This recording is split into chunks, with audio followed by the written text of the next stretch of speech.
récord, entonces.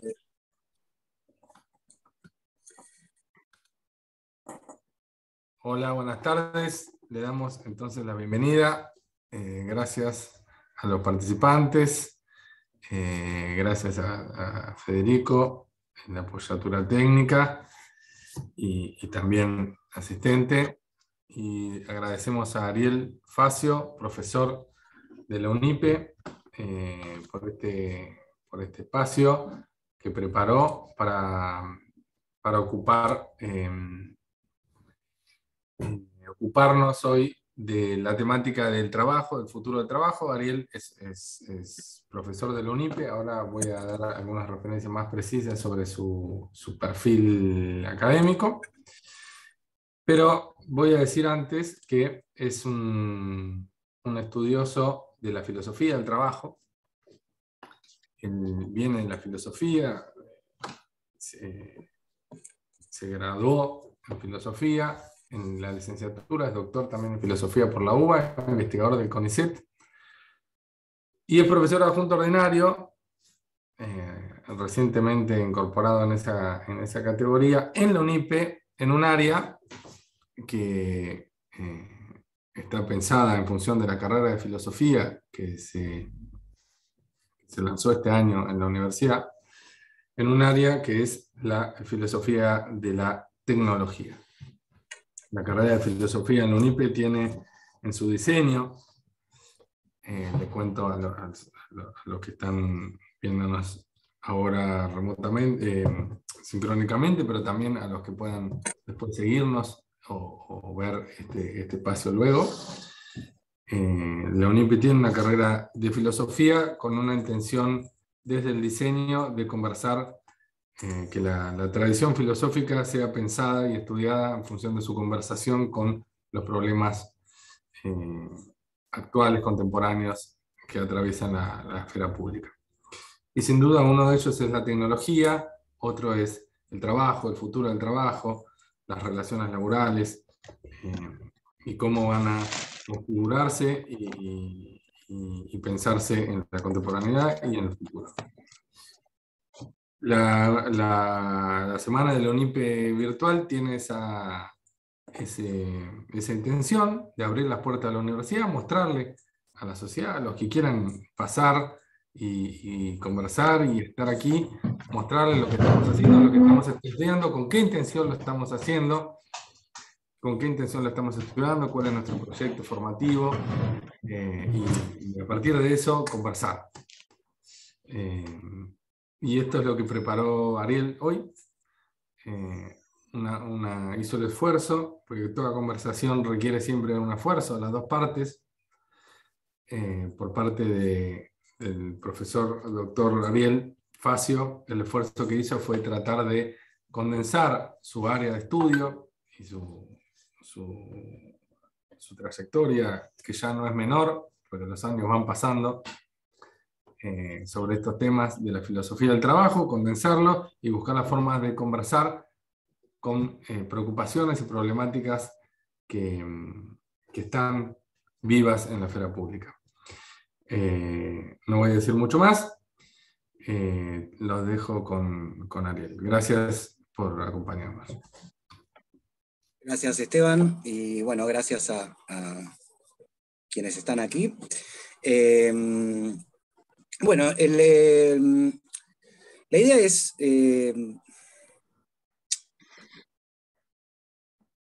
plantear el problema del sentido del trabajo, que es el título de la exposición.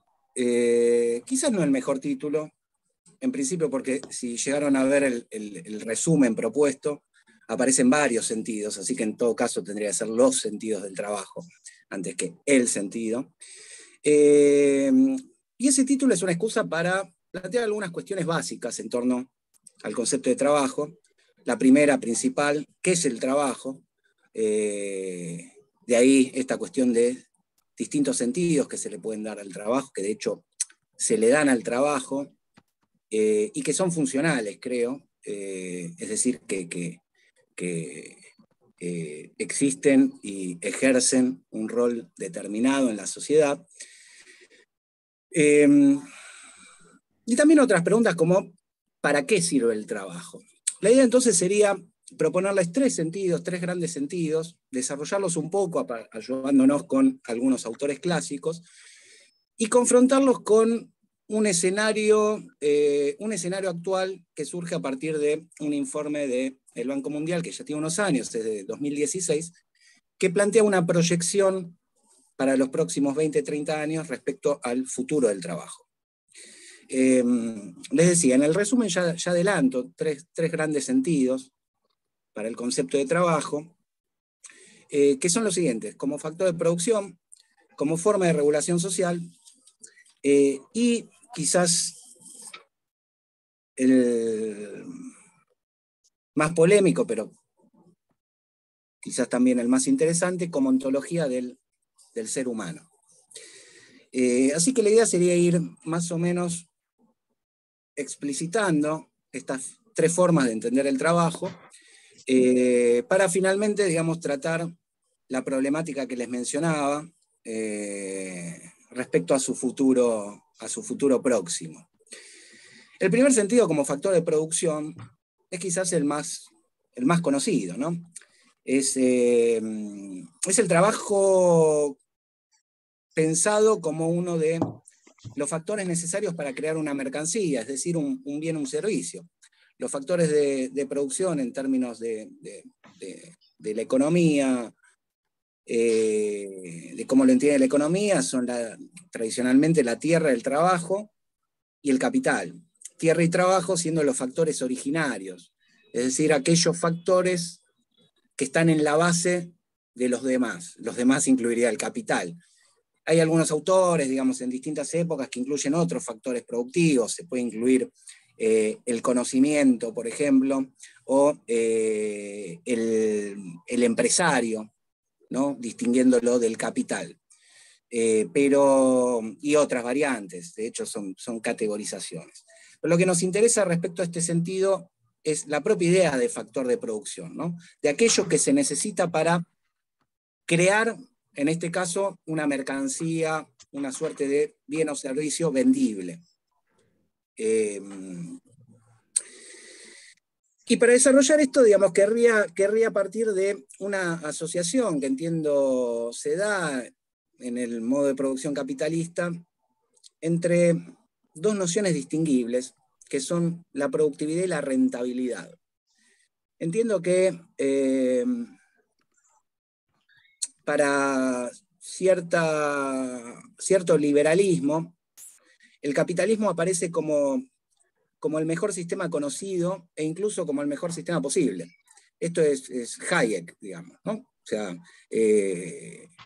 y el principal argumento para sostener esta idea presupone una asociación entre estas dos nociones de productividad y rentabilidad. La rentabilidad es expresión de la maximización de la ganancia,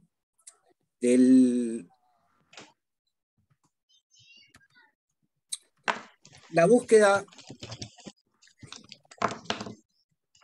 de obtener el mayor margen posible de ganancia, que durante mucho tiempo, ahora se puede discutir, digamos, más recientemente, digamos, con ciertas innovaciones propias del capitalismo cognitivo, está asociada a la idea de productividad, es decir, a la creación de mayor producto.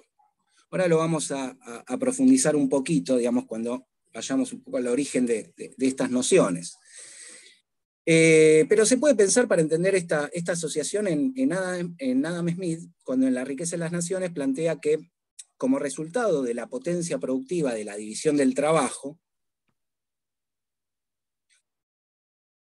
un trabajador pobre y frugal de una sociedad civilizada, es decir, una sociedad ya con formas de producción propiamente capitalistas, va a gozar de mejores condiciones de existencia que, por ejemplo, nos dice Smith, un rey africano dueño de la vida de 10.000 salvajes desnudos. ¿Por qué es eso? ¿Por qué sería eso? Bueno, justamente porque en la búsqueda de la maximización de la ganancia, es decir, en la búsqueda de la rentabilidad, se genera una mayor productividad, una mayor creación de bienes de consumo que mejoran las condiciones materiales de la sociedad. Por eso, digamos, muchos dicen, desde cierta perspectiva liberal o neoliberal, que el capitalismo es el mejor sistema productivo conocido, porque en la lógica de su desarrollo mejora las condiciones materiales de la sociedad. Y para dar rienda suelta a la búsqueda de la ganancia, es necesario mejorar las condiciones materiales de la sociedad. Ergo, un trabajador pobre y frugal viviría en mejores condiciones materiales que las de aquel rey africano que ponía como ejemplo Adam Smith. Este argumento lo retoma Hayek en distintas y numerosas oportunidades, y creo que es uno de los principales argumentos en defensa del capitalismo como modo de producción. Bueno, esa asociación es una asociación que creo que se puede discutir. Digo, lo dejo para agendarlo y retomarlo un poquito más adelante. Ahora bien, detrás de esa asociación está la idea de riqueza. Y eso nos lleva a preguntarnos qué entendemos por riqueza. Ya con esto que dije podemos adelantar que habría dos ideas de riqueza en juego. En principio, la riqueza como ganancia, es decir, como riqueza formal, si quieren, como dinero, lo pueden pensar. Y la riqueza en un sentido más material, como una mayor disposición de bienes consumibles, digamos.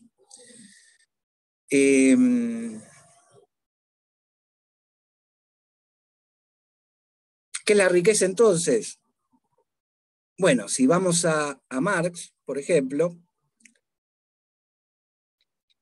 el primer acercamiento a la pregunta es a través de una distinción muy conocida, que es la distinción entre valor de uso y valor de cambio. Cada mercancía tiene un valor de uso, es decir, satisface un deseo, una necesidad del comprador, y tiene un valor de cambio, se vende por determinado precio, ¿no? Esa distinción entre valor de uso y valor de cambio permite la distinción que hice recién entre riqueza material y riqueza formal. El valor de uso representaría la riqueza material, mientras que el valor de cambio representaría la riqueza en sentido formal. Esta distinción, nos dice Marx, y lo podemos encontrar en la Política de Aristóteles, nos remite, valga la redundancia, al propio Aristóteles. Pero en Aristóteles nos encontramos con otra distinción que nos permitiría acercarnos a una definición de la riqueza, que es la distinción entre economía y crematística.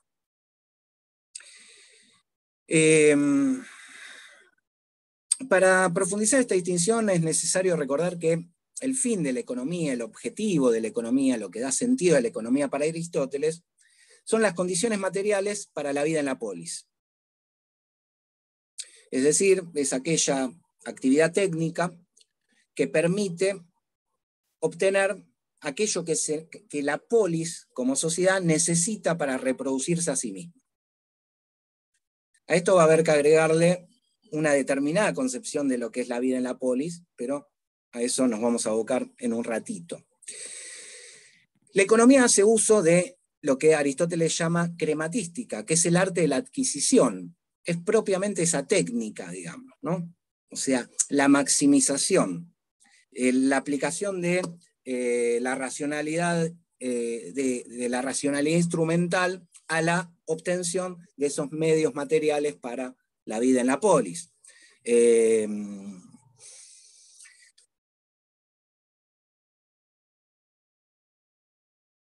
Entonces, habría una crematística que para Aristóteles sería una crematística natural, entendida como un arte de la adquisición que es medio de la economía. Ahora, Aristóteles nos dice que a veces esa crematística natural, que es un medio para, se vuelve un fin en sí misma. Y cuando se vuelve un fin en sí misma, deviene en una crematística no natural. A partir de esto podemos pensar entonces en una idea de economía y en una idea de crematística. Entendía la crematística como ese arte de la adquisición vuelta fin en sí misma, es decir, la idea de el dinero por el dinero mismo.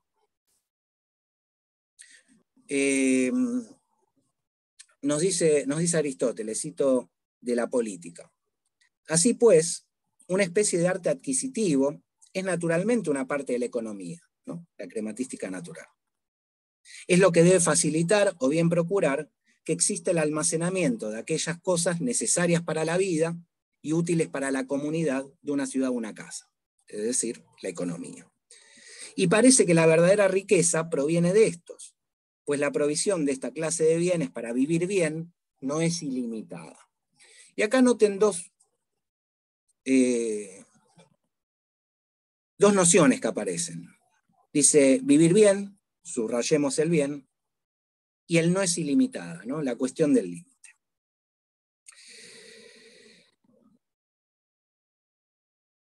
Hago un pequeño salto de Hayek para remarcar la actualidad de esta distinción aristotélica. Les cito de un texto que es La confusión del lenguaje en el pensamiento político, texto de Hayek, así titulado. Nos dice, lo que ahora llamamos economía, pero que sería mejor denominar catalaxia, este término catalaxia es un término con el que Hayek pretende construir una suerte de noción de cosmos en torno al económico, que sería inefable en sus fines, pero orgánicamente eficiente, ¿no? Es la idea de que hay ahí una lógica que conduce eficientemente, digamos, a los agentes económicos y a los agentes sociales. Que etimológicamente significa tanto cambiar como recibir en comunidad y convertir al enemigo en amigo. Hago el fin del paréntesis. Entonces, y retomo la cita de Hayek. Lo que ahora denominamos economía, pero que sería mejor denominar catalaxia, lo definía Aristóteles como crematística, o ciencia de la riqueza. Es decir, como una actividad que busca el dinero por el dinero mismo de la forma más eficiente posible. Y volvemos a Aristóteles sobre la distinción entre economía y crematística. Vuelvo a citar esto también de la política. Sus empleos, nos dice Aristóteles, siendo con el mismo medio, se entrecruzan, pues ambas utilizan la propiedad, pero no de la misma manera, sino que ésta tiende a otro fin, la economía, ¿no? Y el de aquella es el incremento. De ahí que algunos creen que esa es la función de la economía, el incremento. Y acaban por pensar que hay que conservar o aumentar la riqueza monetaria indefinidamente. La causa de esta disposición es el afán de vivir y no de vivir bien. Al ser, en efecto, aquel deseo sin límites, desean también sin límites los medios producidos. No, entonces, Aristóteles, para adelantar, va a denunciar la crematística como una forma de la vida voluptuosa. El problema que encuentra es que aquello que es un medio se convierte en un fin. La maximización de la riqueza formal, si quieren, o la búsqueda del dinero por el dinero mismo de la manera más eficiente posible. Eso se puede convertir en un fin en sí mismo, dice Aristóteles, y eso lo ve como problemático. Lo ve como problemático por chocar o contradecirse o tensionarse con dos nociones que mencionábamos recién, la de vivir bien y la de límite, ¿no? Este medio, cuando se convierte en un fin en sí mismo, se vuelve ilimitado, ya no tiene un límite. Con lo cual, se constituye como una actividad que busca la riqueza indefinidamente. Y nos podemos, a partir de esto, creo que muy rápidamente podemos darnos cuenta que el capitalismo como modo de producción podría pensarse como la crematística deviniendo en modo de producción, ¿no? La crematística con el capitalismo deviene modo de producción, organiza la producción de la sociedad. ¿Sobre qué base la organiza? Bueno, sobre este primer sentido de la noción de trabajo, que incluye otras nociones, que es el trabajo como factor de producción, ¿no? ¿En base a qué se va a generar riqueza? En base a los factores de producción, capital, tierra y trabajo, siendo los dos últimos los factores originarios. Ahora, podemos pasar al segundo sentido del concepto de trabajo, que sería como forma de regulación social. ¿Qué quiere decir esto? Bueno, básicamente estamos pensando en dos ideas que son de sentido común. El trabajo organiza las actividades de los componentes sociales, ¿no? ¿Qué hacen los individuos en las sociedades contemporáneas? Está determinado por el trabajo, en líneas generales, ¿no? Digo, si uno piensa individualmente qué ocupa las 24 horas del día, uno diría, bueno, 8 horas para dormir, 8 horas para trabajar, y 8 horas, bueno, para viajar al trabajo, hacer las compras, pasar con la familia, quizás cubrir algunas horas extras, etc. El trabajo, en este sentido, es una forma de regulación social. ¿Qué es lo que impide que los individuos estén tirados por la calle o yendo a romper vidrieras o lo que fuera, además de la policía? Bueno, el trabajo. El trabajo va a determinar qué es lo que hacen profesionalmente los individuos. Y por otra parte, en el capitalismo, ojo, esto aclaro, esto también es discutible, pero porque es discutible el funcionamiento, creo yo, esto lo pongo como hipótesis, de el capitalismo actual en relación al capitalismo clásico propiamente industrial. Pero en un segundo sentido del trabajo, en el que se puede pensar el trabajo como forma de regulación social, nos encontramos con que en el capitalismo es la principal forma de jerarquización social. ¿Cómo se asciende en la sociedad? Se asciende entre comillas, ¿no? ¿Cómo puedo ascender socialmente? Bueno, se supone que a través del trabajo. Entonces, el trabajo se puede entender como una forma de regulación social, en tanto determina las actividades profesionales de los individuos y los jerarquiza socialmente. Eso nos indica que si el trabajo entra en crisis, estas dos formas de organización social van a entrar también en crisis y se va a generar un problema. Y con esto nos acercamos al informe del Banco Mundial que les mencionaba. Este informe, que se llama Dividendos Digitales, sobre los dividendos digitales, de 2016, creo que mantiene una actualidad y no es necesario actualizarlo uno más reciente. De hecho, se basa en algunos estudios de los años, creo que unos años antes, 2014, 2015, de Frey y Osborne, creo que de la Universidad de Oxford, si mal no recuerdo, quienes planteaban que en los próximos 20, 30 años estarían desapareciendo aproximadamente el 60% de los empleos actuales, como resultado del desarrollo tecnológico, de lo que se suele llamar automatización. Y este escenario, lo que nos interesa es que este escenario tendría dos consecuencias que son explicitadas en este informe. Un creciente desempleo y una creciente polarización laboral.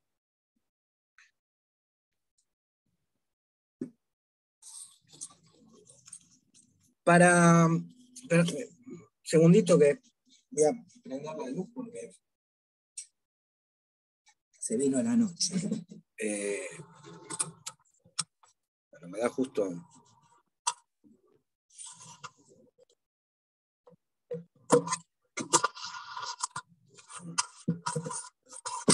Está ahí. Si no, parecía como un santo, ¿no? La luz ahí arriba, una cosa, no me merezco. Bueno, les decía, tenemos como principales consecuencias de esta tendencia, resultado de la automatización, el desempleo y la polarización laboral. ¿Qué es la automatización? Es la sustitución de fuerza laboral humana por fuerza maquínica. En líneas muy sencillas y muy generales. Donde había una persona ejerciendo determinada actividad laboral, profesional, aparece una máquina que sustituye parte o la totalidad de ese trabajo, ¿no?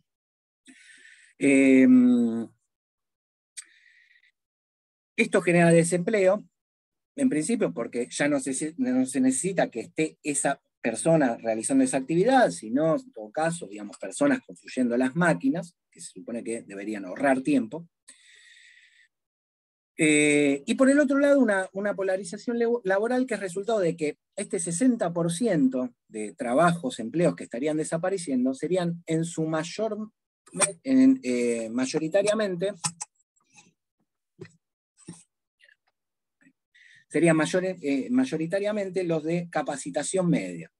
Piensen en el transporte, el diagnóstico médico, los análisis contables, todos esos trabajos estarían automatizándose, con lo cual los trabajos del futuro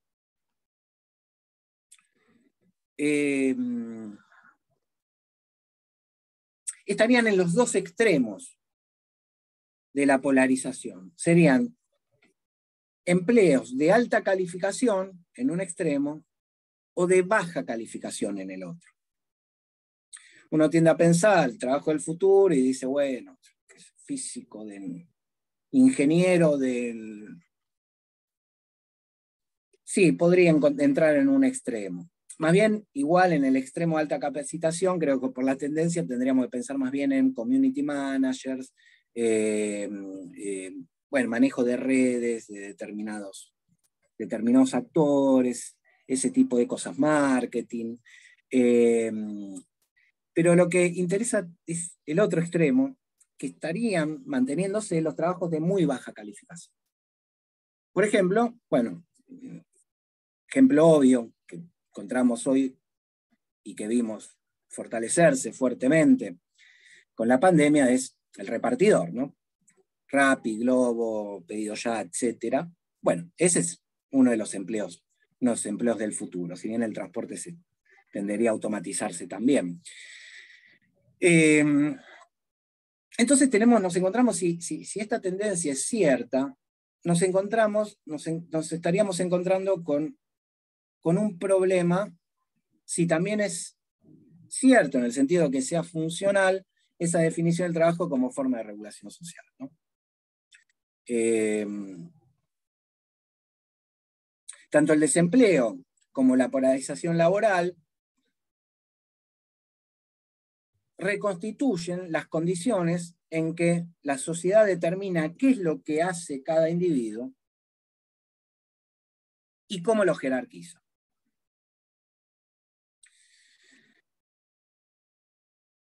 Quisiera traerles una cita textual de ese informe. Van a ser 12 en total, pero la segunda la voy a introducir sobre el final de la charla, para que vean una perspectiva respecto a este escenario. Hay otras. Esta sería una, ¿no? La que de hecho adhiere el informe del Banco Mundial, ¿no? Y tiene que ver con esta idea o esta asociación que les mencionaba entre productividad y rentabilidad, en este caso explicitada en términos de la relación entre productividad y crecimiento, ¿no? Nos dicen en el informe del Banco Mundial, el desplazamiento del empleo y la pérdida de puestos de trabajo provocados por el cambio tecnológico son parte indisoluble del progreso económico. Precisamente mediante el incremento de la productividad, cuando la tecnología reemplaza algunas tareas humanas, pero potencia las habilidades de los trabajadores restantes y de los nuevos, se genera crecimiento y se liberan recursos humanos y financieros que pueden reasignarse a sectores de mayor rentabilidad.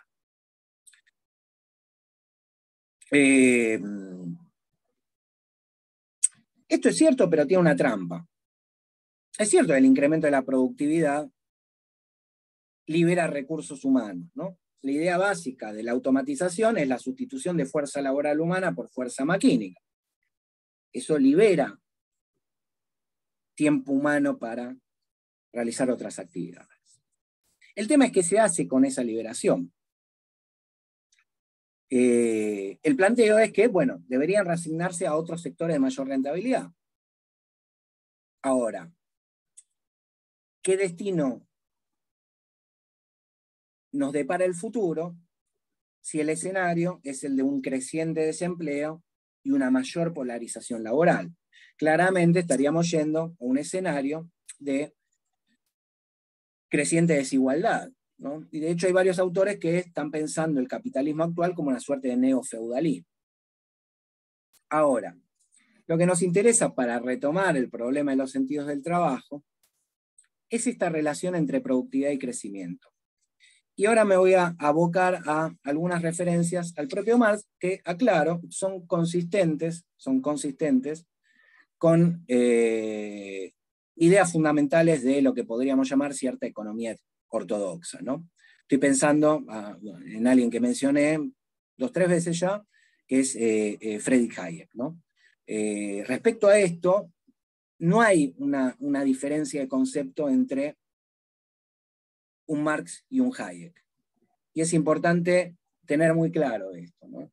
Digo, porque más allá de, de disputas ideológicas respecto a nombres, en términos conceptuales, hay puntos en común que son importantes profundizar. Lo que cambia es la perspectiva respecto a esos puntos. Es decir, qué hacer respecto a esos suelos comunes.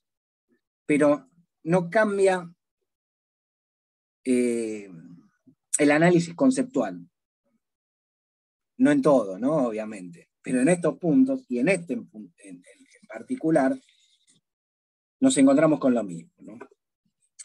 Entonces, en Marx nos vamos a encontrar que la relación entre productividad y crecimiento entendido más bien en términos formales, ¿no? De crecimiento del PBI, de la economía, de la riqueza formal, se expresa en el desarrollo de las fuerzas productivas, ¿no? Remite en última instancia a la noción de trabajo productivo que en el capitalismo es la producción de plusvalía para Marx. La producción de plusvalía, para ser rápidos y elocuentes, es la obtención de una ganancia, ¿no? Se representa por la obtención de una ganancia, un plus respecto a lo invertido. Y se da efectivamente bajo la lógica de la maximización de la ganancia, es decir, bajo lo que Aristóteles llamaba crematística. Y que Hayek dice, en vez de hablar de economía, tendríamos que hablar de crematística, o en realidad él dice de catalaxia, pero la economía es la crematística, y no lo que Aristóteles entendía por economía. Menciono esto porque vamos a volver sobre el final sobre esta cuestión. Pero bueno, decía. El desarrollo de las fuerzas productivas, ¿no? Remite a la noción de trabajo productivo, que en el capitalismo remite a la producción de plusvalía. Pero supone, para el capitalismo propiamente industrial, ¿no? Ese capitalismo del siglo XIX y principios del XX, o hasta los años 70, 80 del siglo pasado, la creación presupone la creación de una mayor cantidad de mercancías con el mismo gasto de trabajo. Y por eso, para eso es que se necesita el desarrollo de las fuerzas productivas. Es decir, para con la misma cantidad de trabajo, mejor dicho, con el mismo tiempo de trabajo,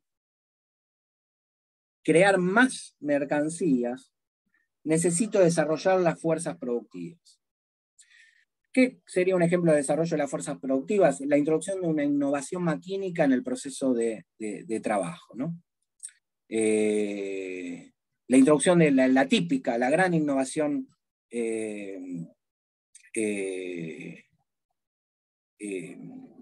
maquínica del Fordismo, la introducción de la línea de montaje. Una línea de montaje más eficiente sería un ejemplo de innovación al interior del proceso de trabajo y por tanto un ejemplo de desarrollo de de las fuerzas productivas.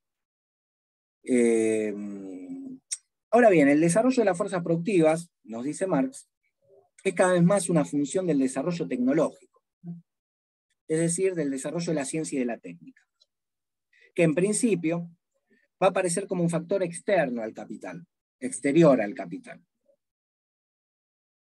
Eso contemporáneamente también hay que hacer las salvedades, pero vamos a dejar por alto. Y en este sentido nos dice, frente a la creciente importancia de la ciencia, en términos de su vinculación con la producción, lo siguiente. Le cito a Marx en Los Grundrisse. Las invenciones se convierten entonces en rama de la actividad económica y la aplicación de la ciencia a la producción inmediata misma se torna en un criterio que determina e incita a esta.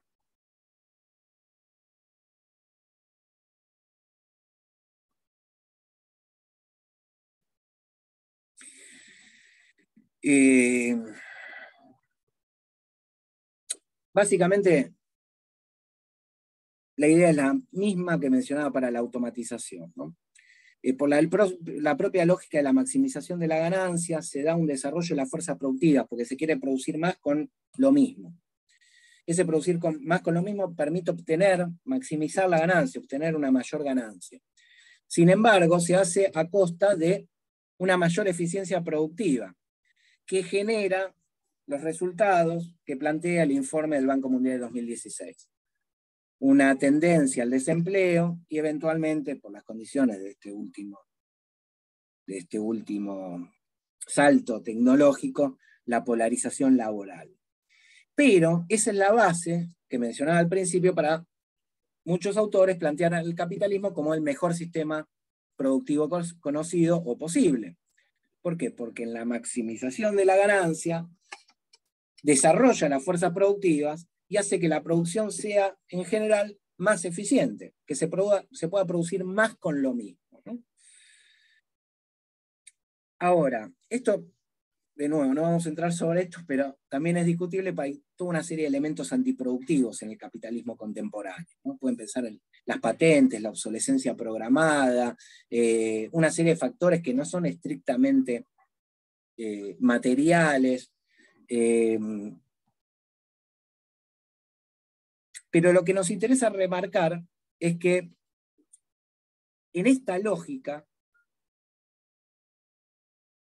para que se pueda sostener ese argumento en defensa del capitalismo, se tiene que mantener la asociación entre productividad anclada en cierta noción de riqueza material y rentabilidad anclada en cierta noción de riqueza formal.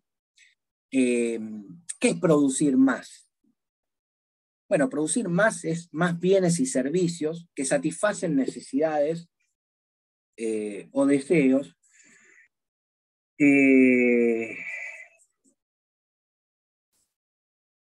y uno está muy tentado junto con seguir en este punto, en seguir a Adam Smith, que planteaba, quien planteaba que se trataba de objetos físicos, ¿no? De la producción de objetos físicos. Uno no tiene que llegar a tanto, pero sí es importante marcar que aparece esa asociación y es la que sostiene todo el argumento, ¿no? La asociación entre lo que es la producción de riqueza material y la producción de riqueza material, formal. Asociación que se va a poner en cuestión en el capitalismo contemporáneo, decidida por toda una serie de factores antiproductivos, en el sentido de que permiten la obtención de una ganancia formal, sin que se dé un correlato material. Piensen, por ejemplo, bueno, en las plataformas, ¿no? En las distintas plataformas de servicios.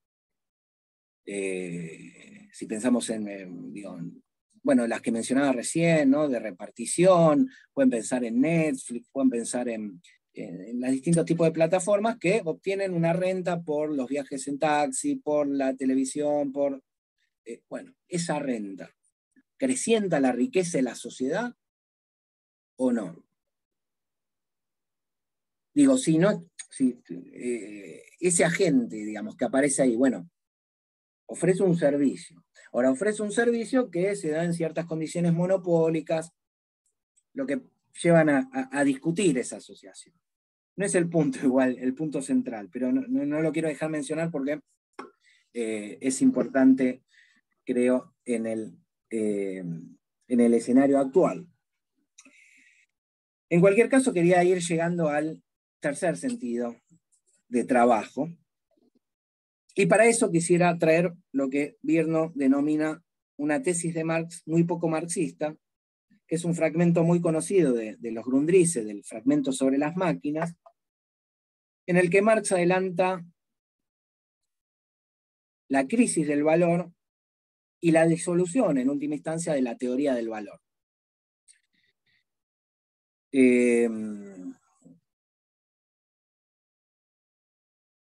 Justamente por esa lógica que se da en torno al desarrollo de las fuerzas productivas,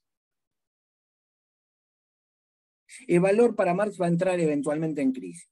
Le cito: en esta transformación, lo que aparece como el pilar fundamental de la producción y de la riqueza no es ni el trabajo inmediato ejecutado por el hombre, ni el tiempo que éste trabaja, sino la apropiación de su propia fuerza productiva general, su comprensión de la naturaleza y su dominio de la misma gracias a su existencia como cuerpo social. En una palabra, el desarrollo del individuo social. Tan pronto como el trabajo en su forma inmediata ha cesado de ser la gran fuente de la riqueza, el tiempo de trabajo deja y tiene que dejar de ser su medida, y por tanto el valor de cambio deja de ser la medida del valor de uso. El plustrabajo de la masa ha dejado de ser la condición para el desarrollo de la riqueza social, así como el no trabajo de unos pocos ha cesado de serlo para el desarrollo de los poderes generales del intelecto humano. Con ello se desploma la producción fundada en el valor de cambio, y al proceso de producción material inmediato se le quita la forma de la necesidad apremiante y el antagonismo. ¿Qué es lo que pasa con el desarrollo de las fuerzas productivas? Como se necesita cada vez menos trabajo para producir lo mismo, eventualmente se va a llegar a un determinado grado de automatización en la que se va a disociar el valor de cambio del valor de uso, y por tanto, digamos, se va a disociar la productividad en términos de producción de riqueza material de la rentabilidad en términos de producción o obtención de riqueza formal. Ese escenario que planteaba Marx en el siglo XIX es el escenario del que parte el informe del Banco Mundial de 2016, ¿no? Quizás no a ese nivel, pero la automatización es exactamente esto, ¿no? Esa sustitución de la fuerza laboral humana por fuerza maquínica que genera consecuencias muy directas en la organización económica.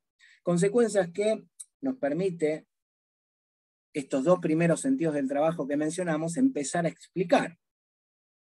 Si no se necesita tanto trabajo para producir lo mismo, bueno, nos encontramos que el trabajo como forma de regulación social entra en crisis.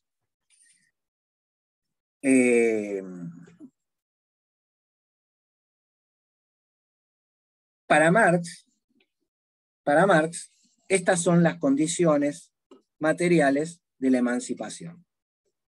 Y eso nos lleva al tercer sentido del concepto de trabajo, que es como ontología del ser humano, si se me permite plantearlo en estos términos. ¿Qué quiere decir como ontología del ser humano? Bueno, como respuesta a la pregunta por el sentido del tiempo propiamente humano, ¿no? Respuesta a la pregunta por el sentido del tiempo. Para Marx, el ser genérico del ser humano, lo que caracteriza al ser humano como especie, va a ser el trabajo como actividad libre y consciente. Esta es solo una mención, ¿no? Esto es un desarrollo que aparece en los manuscritos del 44, los manuscritos de economía y filosofía. Y eso nos lleva a la idea de que en la base de toda economía se encuentra la organización del tiempo, ¿no? Tiempo de trabajo social, en el caso de Marx, Y de ahí que el desarrollo tecnológico económico permita la realización de otras formas de organización posibles. Por eso, para Marx, ese escenario, el del Banco Mundial, si quieren, el que manifiesta el informe del Banco Mundial, tendría que ver con las condiciones materiales de una posible emancipación. Y quisiera traer, a propósito de esta idea de emancipación en Marx, una referencia que es inmediatamente posterior al fragmento que les leí sobre la crisis de la teoría del valor.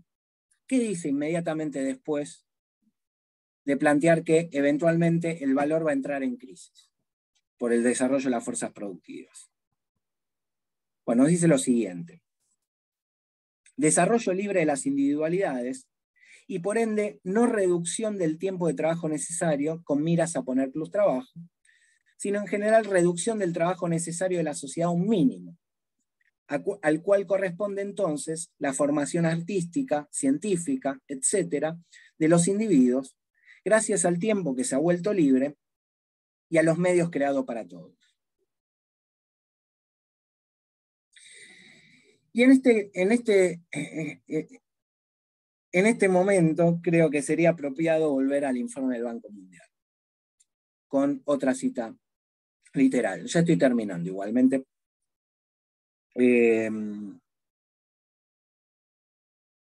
Una cita que menciona a dos grandes, a Keynes y a Isaac Asimov, a quien personalmente admiro mucho.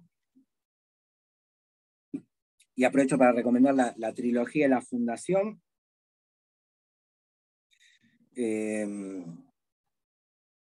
Y los libros de divulgación científica son muy buenos también, de Asimov, dicho sea de paso. Nos dice el informe del Banco Mundial, ¿no? Cita textual. Por otro lado, los temores por el desempleo tecnológico se remontan a la época de la Revolución Industrial. Sí, exactamente, Federico, a eso vamos. Incluso pensadores como el economista John Maynard Keynes y el escritor Isaac Asimov sucumbieron a esta falacia. Keynes, en 1930, predijo que para fines del siglo XX la semana laboral sería de 15 horas. Y en un ensayo de 1964, Asimov preveía que para 2014 uno de los problemas más acuciantes de la humanidad sería el aburrimiento en una sociedad de ocio forzado. Sin embargo, a lo largo de los siglos, las economías se han adaptado a diversos cambios radicales en los mercados de trabajo. De estos, el de mayor magnitud fue con mucho la salida de la agricultura. Y acá aparece de nuevo, creo, el kit de la cuestión. Yo me voy a permitir, digamos, dado que creo que tengo todavía un margencito, voy a hacer primero una crítica más de tipo formal a este párrafo. Porque me molesta particularmente esta frase de Keynes y Asimov sucumbieron a esta falacia. Y me parece muy claramente acá hay una falacia en la argumentación que nos da el informe en este punto, que es la falacia naturalista. Ellos, quienes escribieron el informe, al plantear esto en estos términos, que básicamente dicen, bueno, esto no pasó, sucumben a la falacia naturalista. El hecho de plantear que porque algo es, debe serlo, cuando podría ser de otra manera y quizás debería ser de otra manera. Y por eso acá está el kit de la cuestión. La automatización, esa sustitución de fuerza laboral humana por fuerza maquínica, ahorra trabajo, libera tiempo. La cuestión es qué se hace con ese tiempo. La sociedad actual, organizada económicamente como está, bueno, tiene que enfrentar estos dos problemas que el propio informe explicita: el creciente desempleo, la polarización laboral. ¿Cuál sería la alternativa? Bueno, hay una alternativa que nos provee Marx, que acabamos de ver. ¿Qué dice? ¿Qué decía? La formación artística, científica, etcétera, de los individuos, gracias al tiempo que se ha vuelto libre y a los medios creados para todos. Y eso nos remite a Aristóteles nuevamente.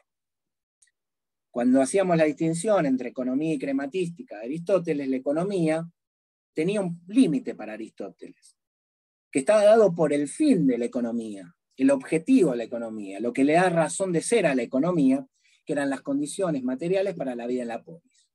Ahora vimos que decía la vida buena en la polis, y efectivamente la vida en la polis para Aristóteles es determinado tipo de vida, o determinados tipos de vida. Acá tenemos que recordar la tríada clásica que propone Aristóteles respecto a los tipos de vida humanos. La vida voluptuosa, la vida del placer, de la que la crematística sería una expresión, y tenemos la vida política y la vida contemplativa.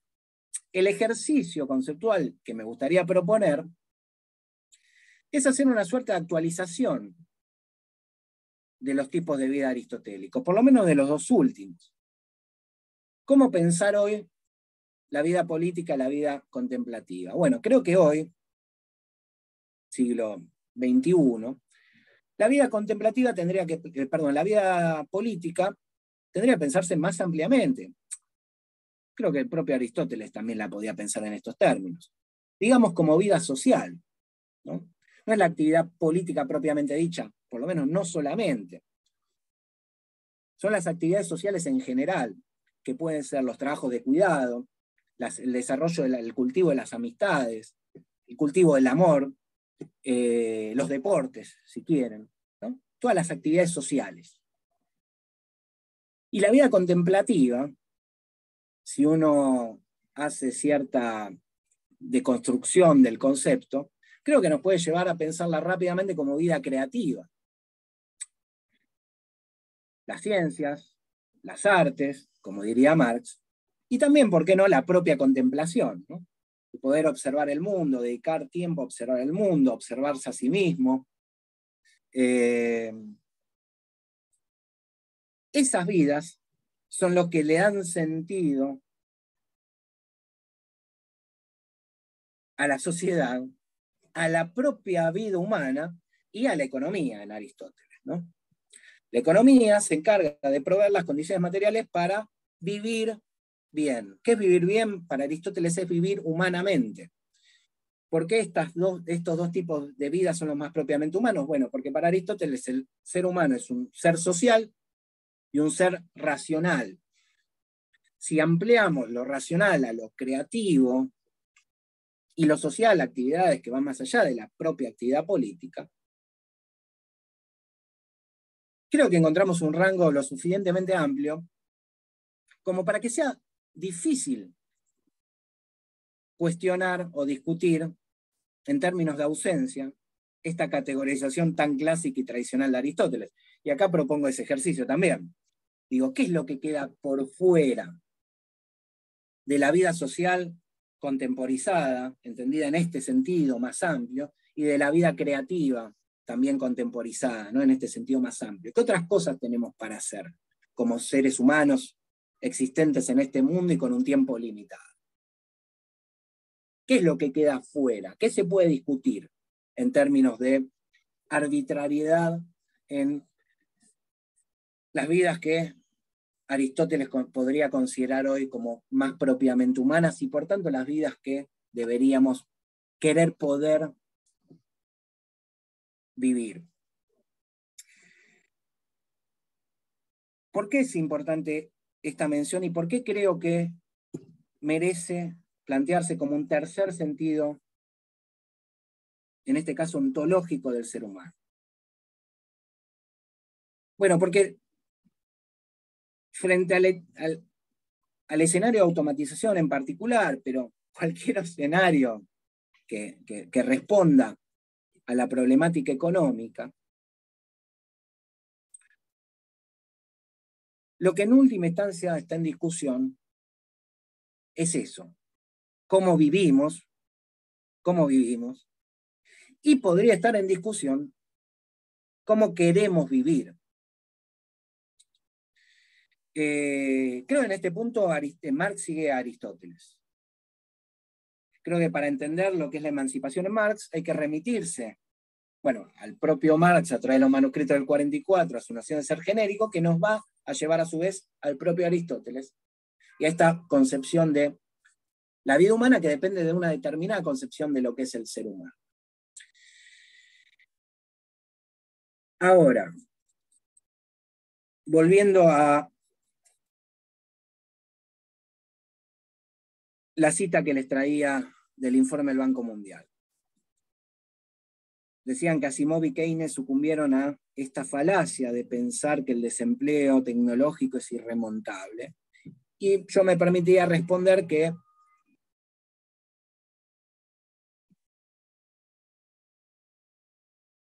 esa posición esconde la falacia naturalista, la idea de que el les expresa el deber ser. ¿Desde dónde se puede cuestionar lo que es, si no es desde otro escenario posible, que pueda con solidez discutir en términos de deber ser? Respecto a lo económico en general,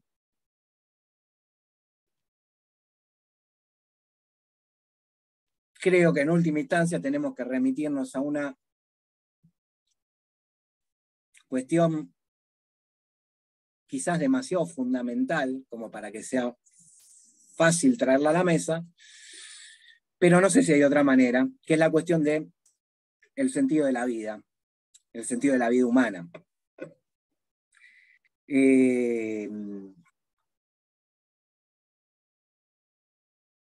Yo me animaría a defender eso, digamos, siguiendo a Aristóteles y a Marx. Pero, bueno, lo dejo como cuestión abierta. En todo caso, lo podemos discutir. Para cerrar, y esto nos va a permitir ver a este respecto también la actualidad de Aristóteles en relación con el propio Marx, les quiero traer una cita de Marx citando a Aristóteles. Es una cita del tomo 1 del Capital, del parágrafo Maquinaria y Gran Industria, en la que Marx cita a Aristóteles, al Aristóteles de la política, cita la política de Aristóteles. Y tiene que ver justamente con esta relación entre máquina y tiempo libre. Nos dice Marx: y así se explica también la paradoja económica de que el recurso más formidable que se conoce para cortar la jornada de trabajo se trueca en el medio más infalible para convertir toda la vida del obrero y de su familia en tiempo de trabajo disponible para la explotación del capital. Y acá cita Aristóteles: si las herramientas, soñaba Aristóteles, el más grande de los pensadores de la antigüedad, obedeciendo a nuestras órdenes o leyendo en nuestros deseos, pudiesen ejecutar los trabajos que les están encomendados, como los artefactos de Dédalo que se movían por sí solos, o los trípodes de Festos que marchaban por su propio impulso al trabajo sagrado. Si las canillas de los tejedores tejiesen ellas solas, como esos mecanismos, el maestro no necesitaría auxiliares ni el señor esclavos. ¿Qué es lo que está de fondo desde la perspectiva emancipatoria de Marx? Y uno agregaría del propio Aristóteles: la liberación del tiempo, la reducción, si quieren, de la jornada de trabajo. Ahora, y voy a cerrar con esto, con un comentario a propósito de esta cuestión del tiempo. Creo que es posible, y me parece que es importante, distinguir entre tiempo disponible y tiempo libre. La automatización libera tiempo. Esa liberación de tiempo se traduce en las condiciones actuales en un creciente desempleo, que se puede de alguna manera compensar, pero que se va a traducir igualmente en una creciente polarización laboral si hacemos caso al informe del Banco Mundial. Genera un tiempo disponible para el cual la sociedad no tiene un uso, o por lo menos el mercado no tiene un uso, ¿no? Digamos la sociedad no tiene un uso. ese tiempo es tiempo disponible y no tiempo libre en el sentido de un Aristóteles, un Marx. No es tiempo libre porque no permite, por las propias condiciones materiales, un desarrollo propiamente humano, si me permiten el término, adecuado. No permite el máximo desarrollo de las potencialidades sociales y creativas del individuo que se encuentra sin trabajo, ¿no? Alguien que está desempleado puede tener todo el tiempo del mundo, pero no va a vivir como un ciudadano griego en la polis. No va a vivir como un intelectual del siglo XIX, digamos, financiado por con un buen financiamiento, digamos. Porque Marx no tenía siempre las mejores condiciones económicas, aunque Engels y otros le dan una mano. Ese tiempo disponible no es tiempo libre. El tiempo libre requiere de la economía en el sentido aristotélico. Requiere de la provisión de las necesidades, de determinadas condiciones materiales para la vida buena en términos de Aristóteles. Y esto nos permite pensar algunas cuestiones, ¿no? Si uno pensara en una sociedad del ocio forzado, como decía Asimov, o una jornada de 15 horas, como preveía Keynes, uno diría, bueno, ¿cuáles serían esas condiciones materiales para el tiempo libre en este sentido, que no es mero tiempo disponible?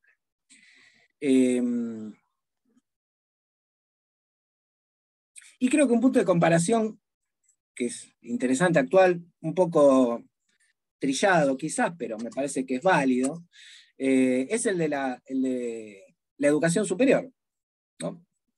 Piensen en la comparación entre Argentina y Estados Unidos. Estados Unidos es todo un modelo educativo distinto al que tenemos acá. En principio, digamos, para estudiar una carrera en Estados Unidos tenés que endeudarte más o menos al nivel en el que se tendría que endeudar a alguien para comprar su primer vivienda, ¿no? Digo, tenés que obtener un crédito, digamos, estamos hablando de $30.000 por año. Me decían, bueno, en Chile, digamos, $600 por mes para ir a la universidad, más o menos. En Argentina tenemos las universidades nacionales de primer nivel,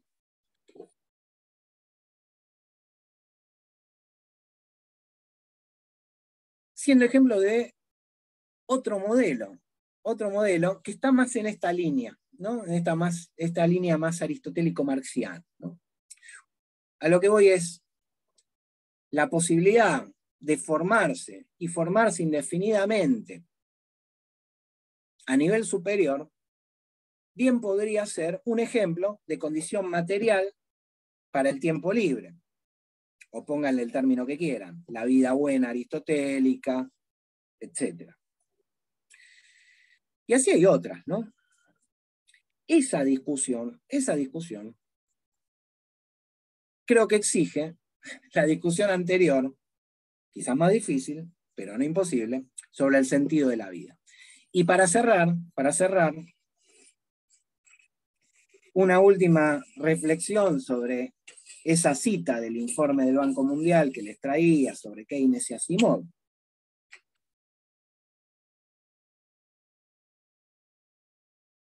¿Se puede decir realmente que Keynes y Asimov estaban equivocados? ¿Con qué derecho el informe, o los que escribieron el informe, dicen se equivocaron? O mejor dicho, ¿en qué se equivocaron? Se equivocaron en las consecuencias. No se equivocaron en el escenario. El escenario es el mismo. El escenario que plantea el informe del Banco Mundial es el mismo que previeron Keynes y Asimov, salvando ciertas distancias. La única diferencia es cómo se organizó la sociedad en torno a ese escenario. Digo, la base, el desarrollo de la automatización, importante, el ahorro de tiempo de trabajo, es la base para ambas posiciones. La única diferencia es que no se decidió construir que ese escenario se tradujera en una mayor, mejor, lo voy a plantear en estos términos. Dado los niveles de desempleo actuales en comparación a cuando Keynes y Asimov plantearon sus previsiones, dado el grado creciente de desigualdad en comparación con el momento en el que Keynes y Asimov plantearon sus previsiones, en donde se equivocaron fue en pensar que la sociedad iba a ser una sociedad que iba a mantener los mismos niveles de igualdad. No se equivocaron en el diagnóstico, se equivocaron en lo que la sociedad del mundo hizo a partir de ese escenario. Las consecuencias son las que nos marcan, las consecuencias actuales son las que nos marca el informe del Banco Mundial. Bueno, pasó esto, el desarrollo de las fuerzas productivas, bla, bla, bla. ¿Qué tenemos? Desempleo, próxima desaparición del 60% de los empleos actuales y polarización laboral, una sociedad cada vez más desigual. Keynes y Asimov decían, bueno, si se mantienen, sentido común, ciertos niveles de igualdad, lo que nos vamos a encontrar es una reducción de la jornada, una sociedad del ocio forzado, etc. O sea que las condiciones serían las mismas para los dos escenarios. Uno posible que no se dio, otro real que es el que efectivamente se dio. ¿Cuál debería darse? ¿Cuál deberíamos pensar? Bueno, creo que para eso es necesario volver a este tercer sentido del trabajo, que es como ontología del ser humano, y avanzar, aunque sea especulativamente, en cuestiones tan básicas como, les decía, el sentido de la vida humana. Bueno, les agradezco y estoy abierto a preguntas, cuestiones, discusiones. Hay varias cuestiones que avancé más o menos rápidamente, pero las podemos retomar. Gracias, Ariel. Muy interesante. Te agradecemos mucho los conceptos. Ahora la idea se extendió un poco de más, Ariel, así que no tenemos mucho tiempo, pero sería bueno ahora que se sientan libres de comentar, preguntar. Yo tengo algunas preguntas, pero yo voy a la cola. Algunos estuvieron haciendo algunos comentarios en el chat, comentando la exposición, lo cual es muy bueno. Los escuchamos.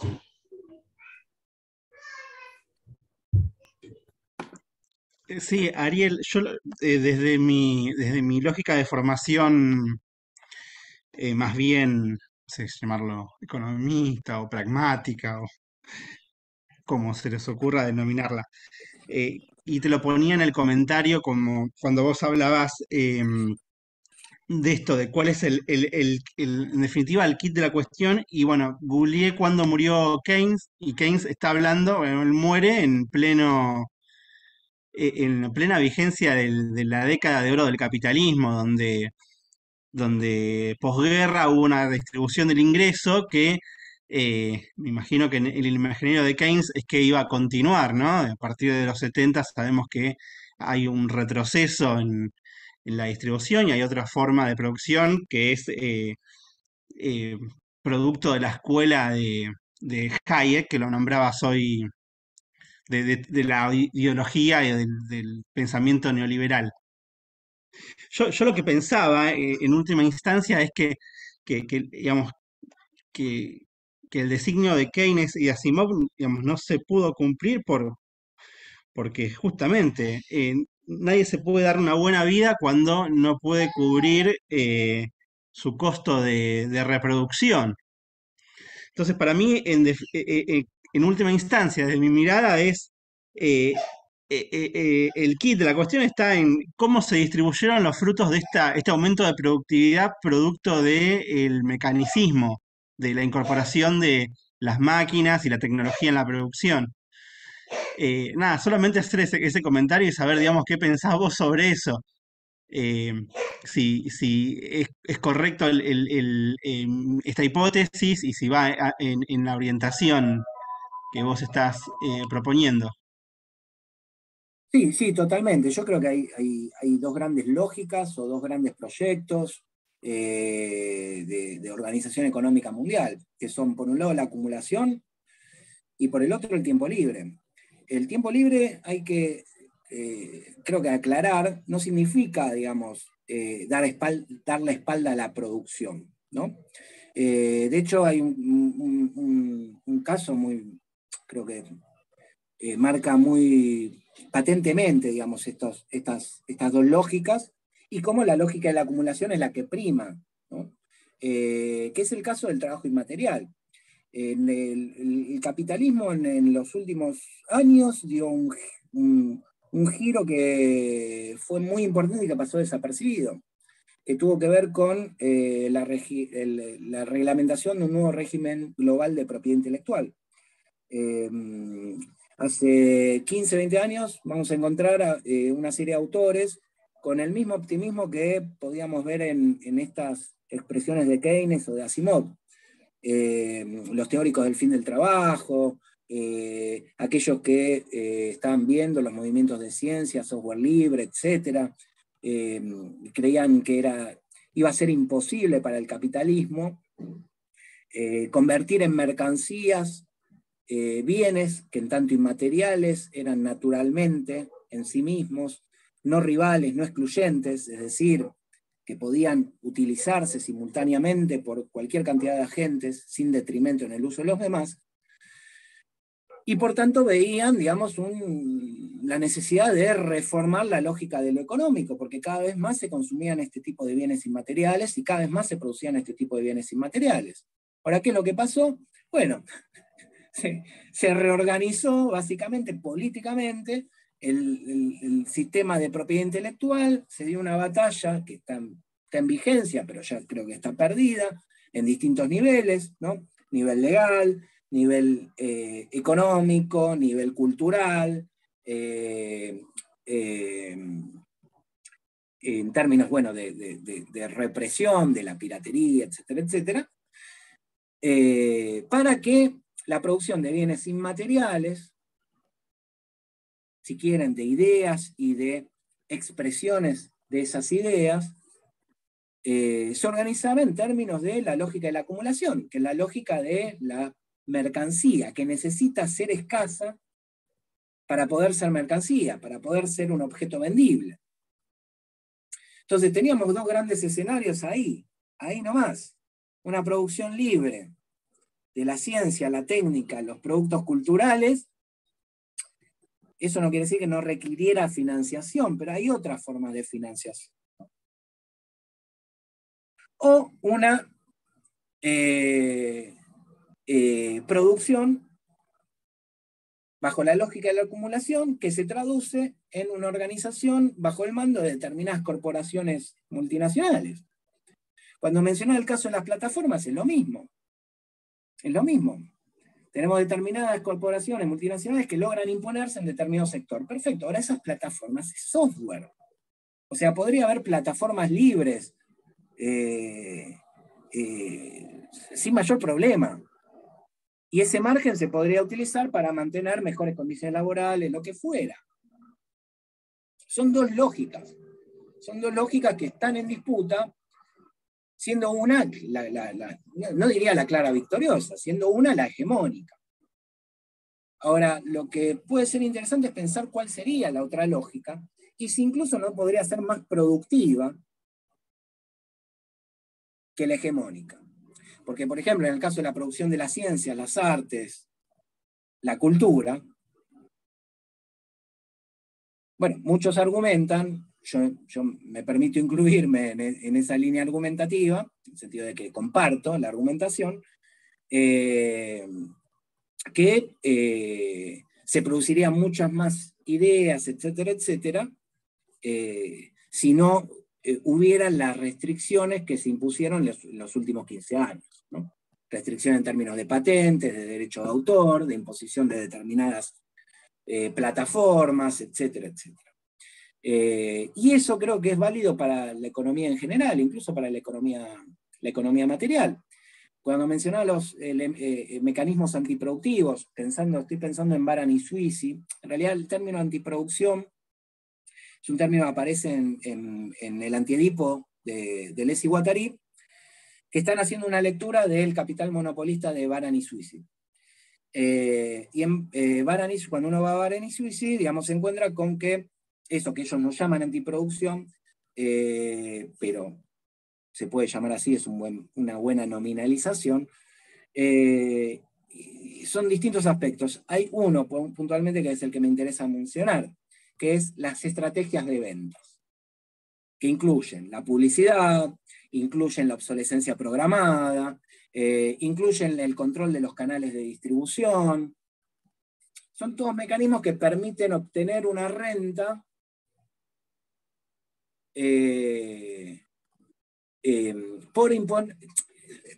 son todos mecanismos extraeconómicos que permiten obtener una renta. Y al ser extraeconómicos, cuestionan, digamos, la eficiencia del esquema económico tradicional, ¿no? En términos de competencia y demás. Digo, control de canales de distribución, bueno, los supermercados. ¿Cuánto se lleva acá? Esto. ¿Qué es lo que permite ahí distribuir, etcétera, que llegue al público? Pero bueno, volviendo a la cuestión y sin irme tan lejos, yo entiendo que hay dos grandes lógicas en disputa y que son casi de sentido común, por más que parezca medio forzada esa oposición. Y digo de sentido común porque es bastante obvio que la lógica de organización propiamente capitalista, la de la acumulación, la de la crematística, la maximización de la rentabilidad, a como dé lugar, por un lado, con una serie de requisitos, por ejemplo, el que mencionaba recién, la escasez que se introduce artificialmente en los bienes inmateriales, cierro el paréntesis, y la otra es la lógica de la propia vida humana, digamos, porque no somos otra cosa que entes que disponen de tiempo en este mundo. El tiempo es lo único que tenemos. No tenemos otra cosa. Y es bajo la pregunta de qué hacemos y qué podemos hacer con ese tiempo que se puede constituir una lógica alternativa, ¿no? Ahora, para avanzar sobre eso, y hay que avanzar sobre discusiones que la verdad que no se dan, ¿no? No se dan. O sea, hay toda una serie de presupuestos que están muy anclados, muy anclados. Y hay que reconocer también que, bueno, que la lógica hegemónica responde a también una serie de miedos sociales. Si me permiten mencionarlo así, el miedo jovesiano. ¿Cómo hacemos para que la gente no esté tirando piedras? Bueno, ¿la ponemos a trabajar o la ponemos en condiciones donde que eso ya no funciona, la ponemos a trabajar, sino que la ponemos en condiciones donde no tenga mucho movimiento? Hay que ver si no estalla en determinado momento eso, ¿no? Y un poco lo triste, bueno, es que en esa tendencia creo que vamos a una sociedad crecientemente desigual, pero ya en otro sentido, ¿no? Y me parece que acá en Argentina lo vemos mucho más lo tenemos mucho más patente. O sea, creo que no se equivocan, digamos, quienes nominalizan al capitalismo contemporáneo como una suerte de neofeudalismo, porque efectivamente, digamos, se está dando un escenario en el que no se trata de una mera desigualdad en el ingreso, ¿no? Son desigualdades que se empiezan a constituir en los cuerpos de las distintas generaciones, que tienen que vivir en un mundo donde esos medios materiales para la vida buena les están completamente excluidos. Le ponía la comparación entre las universidades argentinas, las universidades norteamericanas, y eso es algo que me parece que es importante valorar y no somos del todo conscientes, porque en Estados Unidos es una utopía, ¿no? Pensar que las universidades de mayor nivel puedan ser de acceso gratuito o más o menos libre, ¿no?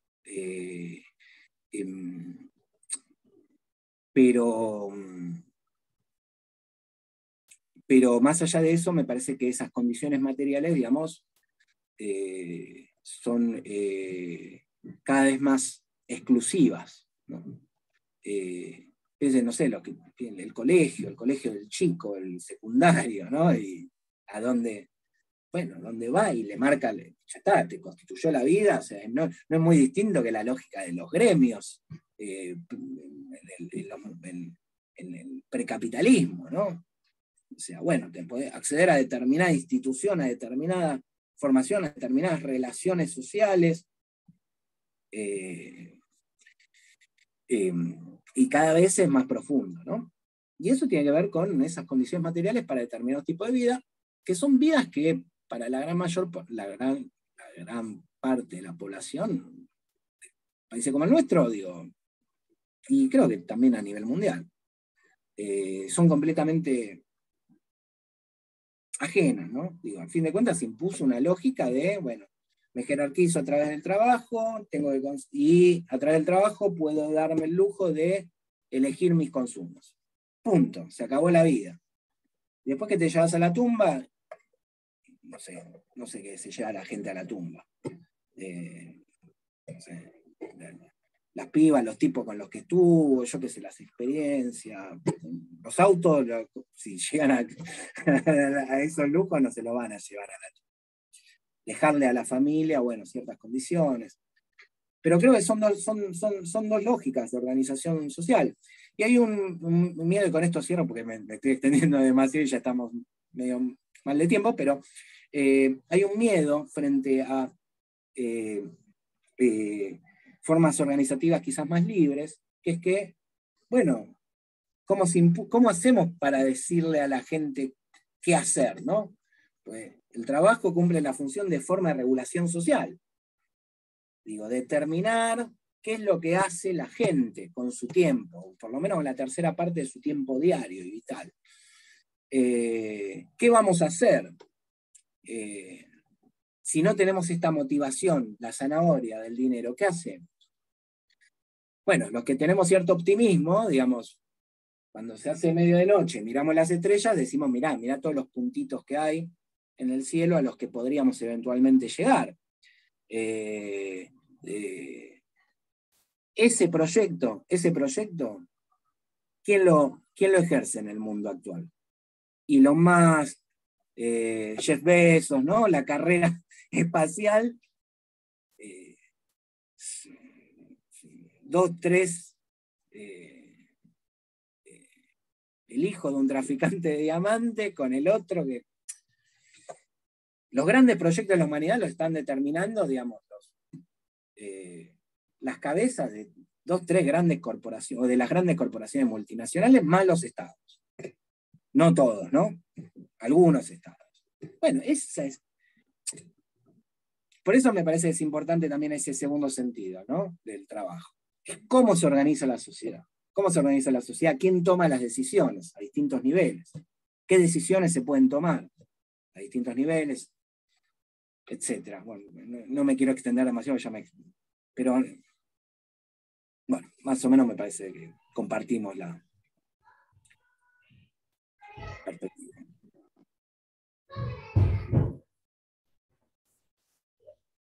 ¿Alguien más quiere intervenir, hacer una pregunta?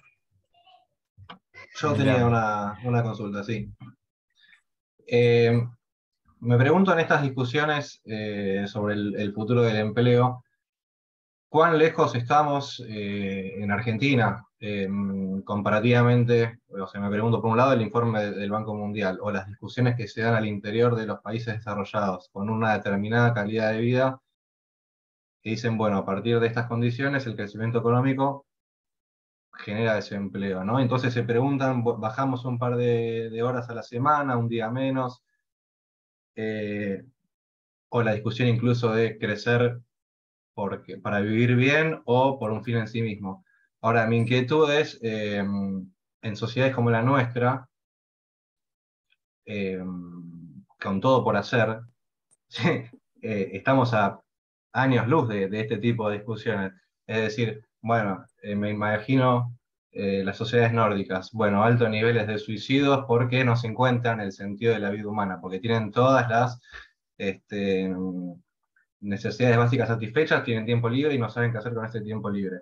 Ahora, yo creo que si acá, no sé, la CGT arregla, bajamos a 6 horas laborales, la gente incluso va a buscar otra cosa con ese tiempo libre porque tampoco llegamos a fin de mes. Entonces, con este tipo de discusiones me pasa algo parecido con las discusiones del medio ambiente. En sociedades desarrolladas dicen, bueno, no crezcamos al 7, crezcamos al 2, pero nosotros igual necesitamos crecer al 7, porque hay gente que todavía no llega a niveles mínimos de subsistencia. Entonces me pregunto cuán lejos estamos de este tipo de discusiones a futuro, o si, no sé, los informes del Banco Mundial, etcétera, se plantean también estas discusiones saliendo de lo que es Estados Unidos, a nivel de Europa, qué sé yo, no me imagino a China diciendo crezcamos un poquito menos porque tenemos que tener este tipo de debates, ¿no? Sí, hay primero algunas aclaraciones. Respecto al informe, la perspectiva del informe no es la reducción de la jornada laboral, ni mucho menos, al contrario. De hecho, creo que es un buen informe en el sentido de que es sincero, desde una perspectiva que es más bien ortodoxa. Las consecuencias de la automatización, de acuerdo con el informe que se sostiene sobre otros informes, es que en países en vías de desarrollo, digamos, como el nuestro, sería más fuerte todavía, digamos, ¿no? La tendencia al desempleo y la polarización laboral.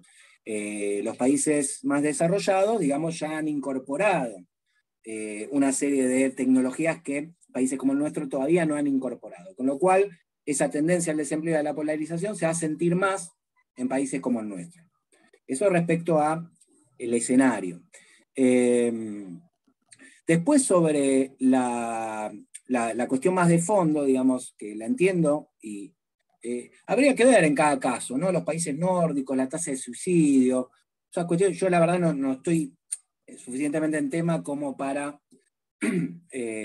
tener nada, digamos, para poder ser serio en la discusión, pero habría que ver qué pasa ahí, digo, de cuánto estamos hablando, digamos, en qué sentido es mayor, no tengo idea.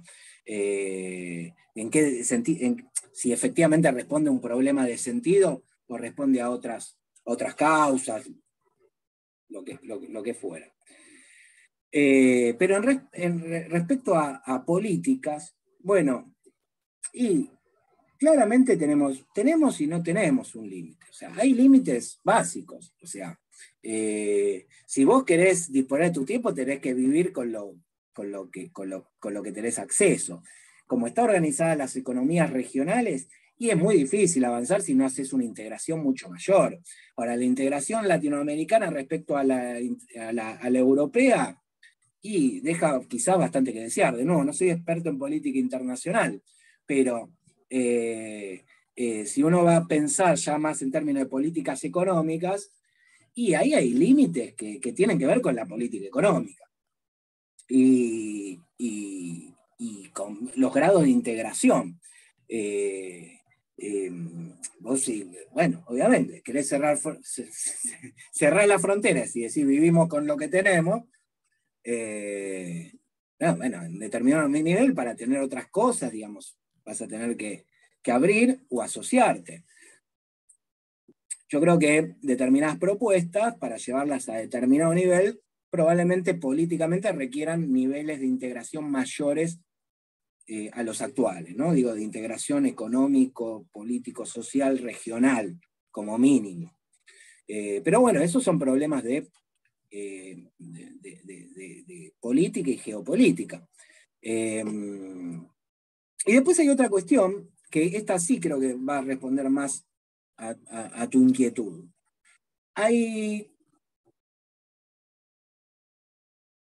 espacios que tenemos dados, ya dados, y que son completamente desaprovechados. Por incapacidad, por impotencia, por las dificultades que nos rodean. Y el ámbito de la educación creo que es el mejor ejemplo, uno de los mejores ejemplos. Hay instituciones educativas, tienen sus edificios, tienen sus docentes, son formados, hay acceso a la educación superior. Ahora, vemos los detalles de esas condiciones, dejan mucho que desear, ¿no? Digo, pues, bueno, un docente en media para tener, digamos, determinado nivel de ingreso, digamos, tiene que estar, lo digo mal y pronto, al palo toda la semana, o más o menos al palo toda la semana, o sea que no es que, bueno, tiene tiempo para agarrar. Fíjense esto, miren que creo que es interesante, ¿no? Digo, el maestro, ¿no? Maestro debería ser una de las profesiones más ansiadas por los que tienen vocación lectora. Digo, si yo quiero leer, quiero dedicarme a leer, y ser maestro me permite tener una formación integral, me podría permitir tener una formación integral y me podría permitir disponer del tiempo suficiente como para leer de ciencias duras, de ciencias sociales, de humanidades, de filosofía. Ahora, los maestros, digo en general, ¿no? Tienen ese interés, ejercen ese interés en el día a día. No, ¿por qué? Bueno, probablemente porque no pueden, seguramente porque no pueden. Por una serie de condiciones materiales que tienen en buena medida que ver con el tiempo y con cuánto se paga la hora de trabajo. Ahora, vinculando esto con la cuestión de los países nórdicos y presuponiendo que efectivamente hay un problema de sentido dando vuelta, bueno, para construir posibilidades en torno al sentido, hay que poder facilitar los medios de acceso a las distintas vocaciones posibles. No es fácil, digo, transmitir una vocación pasa un poco como con las máximas estoicas. Bueno, vos la lees y decís, sí, tiene razón, digamos, me gustaría incorporar esto en mi vida. Ahora, por leerlas, por entenderlas, por compartirlas racionalmente, no las incorporás en tu propio carácter, ¿no? Me gustaría vivir así. Creo que hay que vivir así, quiero vivir así. Ahora, por solo querer no lo incorporás en vos mismo. Bueno, con la vocación y la transmisión de la vocación pasa algo parecido. ¿Cómo se da? A veces se da por un amigo, la familia es un factor importante, la escuela es un factor importante. La idea es lo ideal sería poder ir extendiendo posibilidades de vocación, ¿no? Digo, abrir espacios en lugar de cerrarlos. Y acá se plantean de nuevo dos escenarios frente a esa disponibilidad de tiempo. Primero, para que esa disponibilidad de tiempo se traduzca en otro tiempo cualitativamente mejor y necesitas determinadas condiciones materiales. El poder tener espacio para compartir en el barrio o con los vecinos o con los amigos, tener actividades, acceso a lo que se requiere para determinadas actividades. Todos esos son recursos materiales que estarían orientados a posibilitar determinados tipos de actividades. Cosas que a veces están y se desaprovechan y a veces no están. Creo que puede ser importante ver también, digamos, aquellos casos en los que están los recursos, pero se desaprovechan. ¿Y por qué se desaprovechan? Porque probablemente la situación general no es la mejor.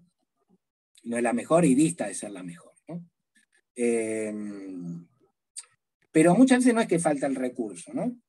Es que se da en un contexto en donde el recurso, digamos, tiene un techo bajo.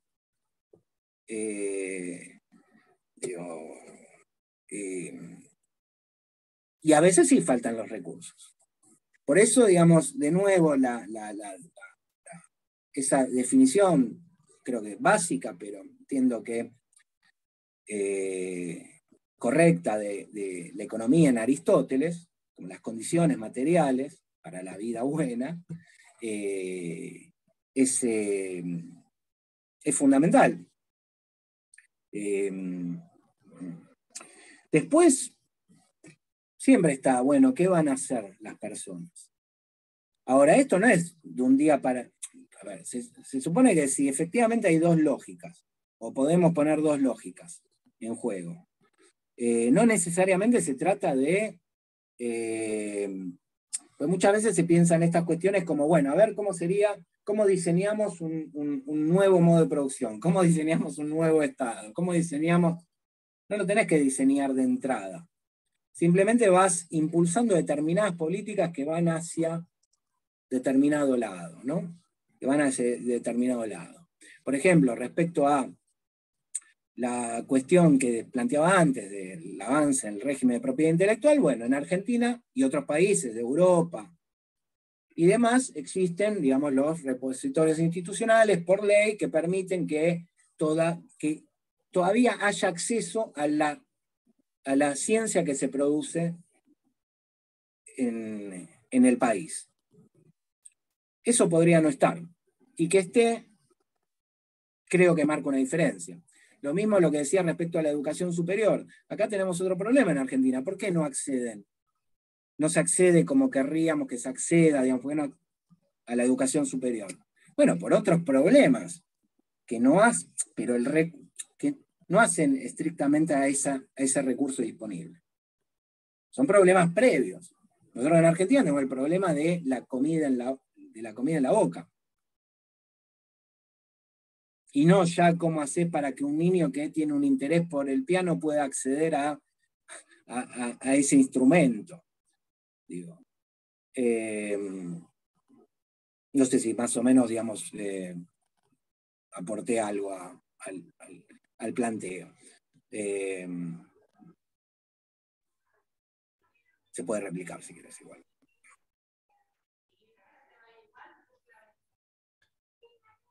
La famosa repregunta. Se puede repreguntar acá. No, está bien. Bueno, si están de acuerdo, cerramos acá. Gracias, Ariel. Gracias, Esteban. Gracias a todos los que participaron. Ha sido un gusto. Un gusto, muchísimas gracias. A los que son parte de la UNIPE nos vemos por ahí en los pasillos, a seguir discutiendo. Y el resto está invitado a venir a la UNIPE cuando quiera. Buenas noches a todos. Adiós.